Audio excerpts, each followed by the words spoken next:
Real Exam English, Season 6, Extremes.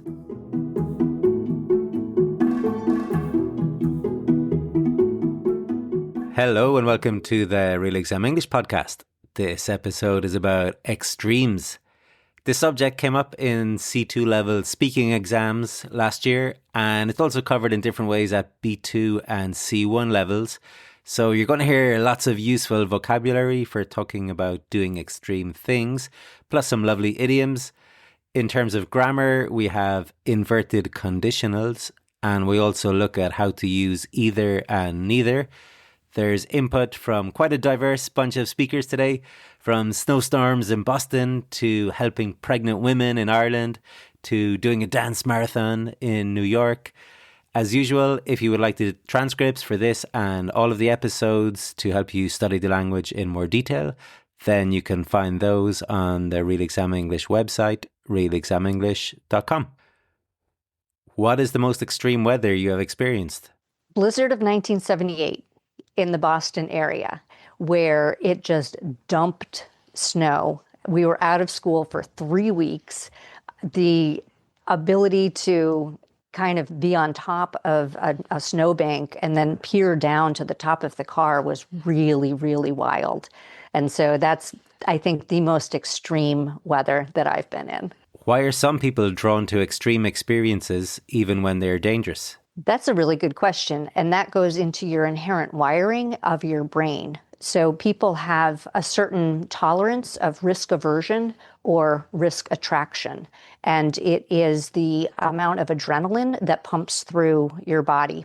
And so someone who is risk attracting tends to thrive on that adrenaline, and they do not actually feel safe unless they are putting themselves at risk. Whereas someone who's risk aversive feels very vulnerable if they're not in their safety zone. We have some nice snow vocabulary here to start off. She mentioned the blizzard of 1978. A blizzard is like a snowstorm where it snows very heavily, or as she said, it just dumped snow. Nice verb. She then spoke of being on top of a snowbank and peering down to the top of a car. So a snowbank is a big pile of snow on the side of the road. And this verb to peer down we use when we're looking over the edge of something high towards something down below. For instance, you can peer down from the balcony of your hotel towards the swimming pool below, or you can peer down from the edge of a cliff to see the beach below.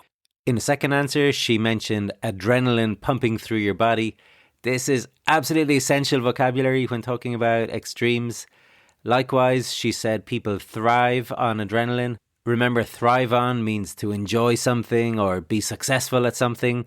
Like other people might thrive on attention or on stress. We then got a little psychology lesson about the wiring of the brain and risk aversion and risk attraction. So if someone is averse to something like risk, then they try to avoid that thing. So you can be averse to cold weather, for example. You can flip this around too, though, to use it in a positive way. Like, I'm not averse to a glass of wine with my lunch, meaning I wouldn't say no to a glass of wine.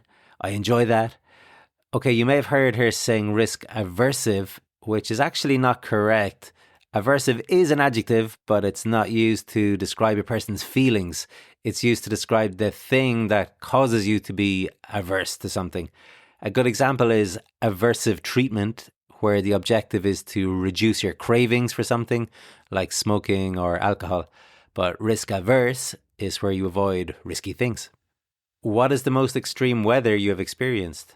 I'd say probably the most lasting memory is probably the Beast from the East that time when, there was a foot of snow outside the door. I'd never seen that in all my life in Ireland.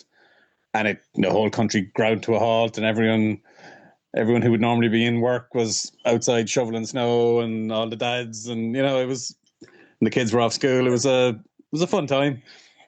But I remember there was a woman in our estate, and she was due a baby, so we all came out and we were digging channels in the snow for her car to get out, basically, and so it was a bit of mehel as well, where people were coming together. It was nice. Sounds cool. We had a lovely collocation at the start here, the most lasting memory. This is super useful vocabulary for exams, as very often they ask you about personal experiences from the past, like in this case, and also when you have to compare photos, like in Cambridge B2 and C1 exams, they sometimes ask which situation you think would be more memorable. So the most lasting memory would be in picture 1. Really nice. He started this answer with I'd say, which of course is a contraction of I would say. And then in his second answer, he started with I'd never seen that. I'd, in this case, is a contraction of I had for the past perfect. Remember, we use the past perfect for something that happened before something else. So before that moment, he had never seen that in his life. And make note that in spoken English, it's really common to contract the I would and I had to I'd. So it's a good thing to practice yourself. I'd highly recommend it. We also had this fantastic idiom, the whole country ground to a halt. This means it completely stopped functioning. Another example would be during COVID, our factory ground to a halt. Or when I had my baby, my English studies ground to a halt. Speaking of babies, he told a story of a lady who was due a baby. If you are due a baby, then you are expected to give birth soon. In fact, you can also use expecting a baby. So this lady lived on his estate. This estate is the residential area where he lives, where all of the houses are built together and look pretty similar. What you call this varies from country to country. It may also be a housing development or housing complex, but in Ireland, where this speaker is from, it is most commonly called an estate. Something else that is very common in Ireland is the use of Irish words in English. I'm not sure if you are aware, but in Ireland, our native language is Irish or Gaelic, which is completely different to English. And from time to time, when speaking English, people use an Irish word just because it works better than any English word. When this happens in languages, it is known as a loan word. So in this case, he was talking about how the community came together to help out this pregnant lady. And he said it was a bit of mehel. So this word mehel is Irish, and it fits perfectly here, as mehel is a tradition where all of the neighbours in the community come together to get some work done, like harvesting the crops or cutting hay. All right, I'm not trying to teach you Irish here. English is enough, right? But it is worth pointing out that Irish people sometimes use words like this, as I know quite a few of you do go to Ireland for holidays, work, or to study English even. So it's good to be aware that we sometimes use cúpla focal, which means a few words of Irish. Do you think society encourages extreme behaviour in areas like dieting, working, or spending? I do. I think that we see people on social media. I used to think people are always talking about going on a diet or being praised for working overtime or for having expensive things. I think those dieting, working too much, and spending too much make you try to fit in, to feel more a part of a community that is kind of a fake community building upon itself. Very true. Just a little bit of vocabulary for you here, and that is being praised for working overtime. This word praise came up in some classes of mine recently, and a few people didn't know it, so I thought it would be worth pointing out. To praise someone means to tell them they're doing something well, like the mother praised her daughter's good behaviour. So you can give praise, receive praise, or it is often used in a passive way to be praised. One other thing to pick up on actually was the phrasal verb to fit in. This means to feel accepted by a group of people, like I changed school as I didn't really fit in my old one, or I fit in with my new yoga group straight away. They made me feel right at home. If you would like to fit in with some like-minded students, then why not sign up for group classes with me? I have small groups, maximum 6 people, usually with a mix of people preparing for exams and others just attending to improve their English. So if you're not averse to learning with some students with a similar level to yourself from a variety of countries, then get in contact for details about classes. You'll fit right in. Do you enjoy extreme sports or activities? Yes, massively. I'm super activity friendly. Like whenever I go on holiday, I always want to do like the jet skis, like jump out of a plane, bungee jumping. I want to do it all. I like I love it. I love it. I'm all about fun in life. Like when I'm in England, in the UK, so I work remotely. So I work from here. I'm actually at my desk now, and like I don't mind just knuckling down, cracking on with work. But when we go on holiday, I'm like I want to go on the quad bikes. I want to do everything. And luckily enough, my wife is the same. She doesn't mind coming along and doing the things. We took a scuba diving, and like she hated it. She hated it. The instructor had to stay with me the whole time, like underwater, and I loved it. Like I'm spinning around, doing loads of stuff. I love it. I love being out there and doing crazy shit. Get those endorphins going. Wow, what a great list of extreme activities. We had jet skis, which are like these motorized vehicles that zoom around the top of the water. We had bungee jumping, which is jumping from bridges attached with a bouncy rope. We had jumping out of planes, which can also be called skydiving. We had quad bikes, which are those all-terrain vehicles for driving around bumpy or mucky places. What else? Scuba diving, which is diving under the water with an oxygen tank. So much stuff. As he said, he loves doing crazy shit. Good collocation that for adventurous, high-risk activities. He said he likes to get those endorphins going. Another really useful expression for talking about exciting activities. On the other hand, he said when he was back in the UK, he doesn't mind knuckling down and cracking on with work. To knuckle down means to start working hard. Like, my exam is next month, so I need to knuckle down if I want to pass it. Or we need to knuckle down if we're going to get this project finished on time. To crack on with work has a similar meaning, really, to get started or continue doing something. For example, let's crack on with the homework. We need to finish today. What is the most extreme weather you've experienced? I can't believe you asked me that because I'm an extreme weather fan a little bit. So it's a little bit of a pastime of mine. Extreme weather. Wow. There's been a lot of extreme weather. Probably the most recent extreme weather that I have experienced would have been last spring.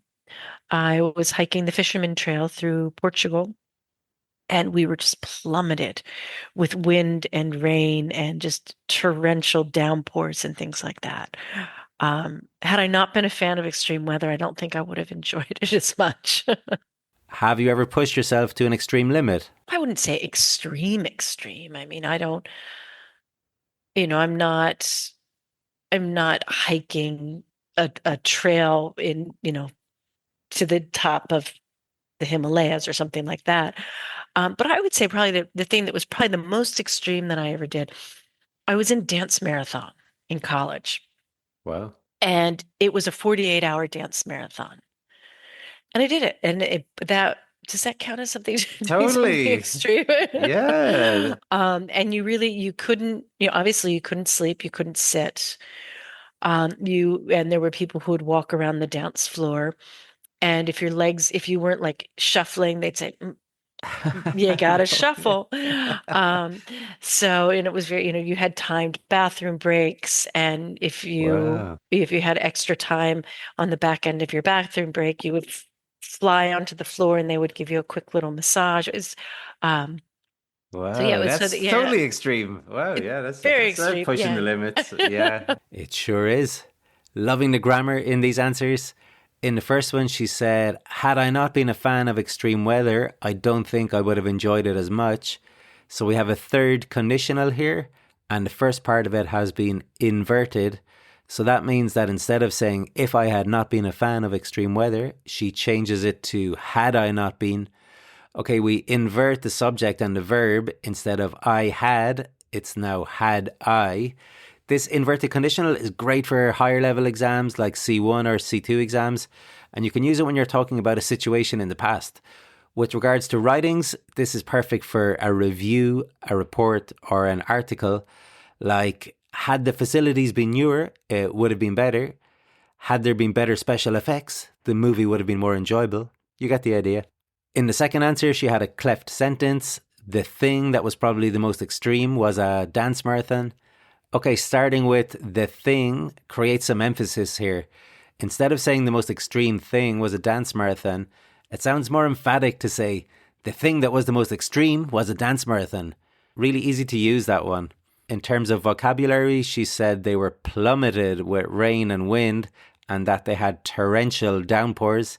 So this verb plummeted implies something falling very quickly, like the rain here. Another example of how to use it is after the scandal, the company's share price plummeted. Okay, it dropped very quickly. So when the rain is plummeting down, you can call it a torrential downpour. Useful language these days as extreme weather becomes ever more common. Do you enjoy extreme sports or activities? Not so much anymore. I'm older. I don't want to break nothing. I'm pretty active, as in like I'll hike, I'll dance, I'll rock climb, I'll do that kind of stuff. I'm gonna think twice before I rappel, but I have rappelled. I probably would have been skydiving in my 20s or 30s. Now it's like I got too much to live for. I'm not taking that chance. Why do some people enjoy watching extreme challenges or competitions? I think it's two reasons. I think one reason is because they like it when they fail, because it's funny. And it's like, it's not that you are being mean, but it's like, they're not perfect and neither am I. So like, it's okay that I'm not perfect because like they couldn't do it either and they were chosen on this television show and it's okay. You also want to see someone like succeed beyond all measurable doubt. Like there was something, I don't watch them very often. I don't watch television, but it was one of these extreme sports where there's a wall that they have to run up and like a lot of women couldn't do it. And like this one woman was trying, and I was in it for her. I'm like screaming at the television set, come on, you can do it. And then she did do it. And I was elated for her. I love this accent. She's a Puerto Rican who grew up in the Bronx in New York, and she had some pretty American grammar. She said, I don't want to break nothing. Of course, it is correct to say I didn't break anything, but as any of you know who watch TV or any content from the US, they often use incorrect English like this. I like the way she used as in to give an example. She said, I'm pretty active, as in I hike and dance, etc. Okay, so as in can be used for examples or to clarify or specify what you mean. For example, I love American food, as in hamburgers and hot dogs. Or I hate Apple, as in the flavour, not the company. In the second answer, we had some examples of neither and either. One was that they're not perfect and neither am I. Remember, we use neither to agree with a negative statement, and the format is neither plus auxiliary verb plus the subject. Another example is I can't sing and neither can she. So we repeat the auxiliary verb from the first part of the sentence, can in this case, neither can she. Or I wouldn't swim with sharks and neither would you. Either is quite similar, right? The difference being we use it with a negative verb, as in he doesn't like extreme weather and I don't like it either. I can't swim and she can't swim either. One final word to highlight is elated. She said she was elated for the woman who climbed the wall. In my classes, we're always looking for better ways to say happy, and elated means really happy.